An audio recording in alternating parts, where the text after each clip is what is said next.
So yan Paps, napakainit na sa ating pwesto.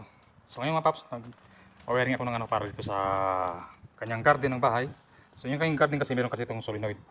So bawat garden yan, so ito yan. Ito yan, sa kabila. So lahat na tayong abang dyan na pipe. So lagyan natin ng wire.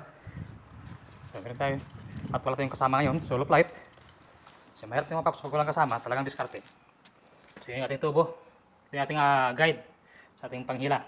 Right? Ating tawag natin na pistit.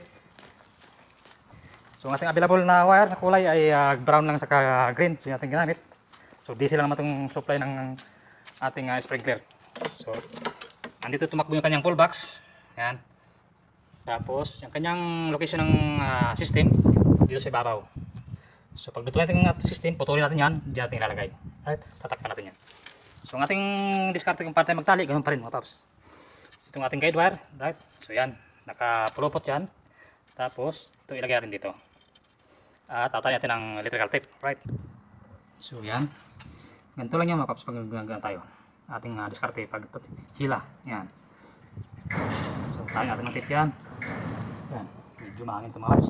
Narinig yung mga kalampag. Dahil na, paano na nga, papalit na ng klima, patag-init na. Huling lamig na ito ngayon. Sa lilim, malamig. Pero pag naano ka sa araw, talagang napakainit na. Right. So, ganun lang mo, Paps.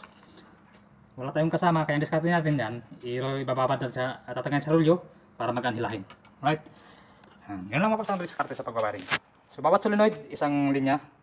Bali, kumbaga, ito ay first station, second, third, fourth, fifth. So, 5 station ng kanyang system ng sprinkler, mga Paps.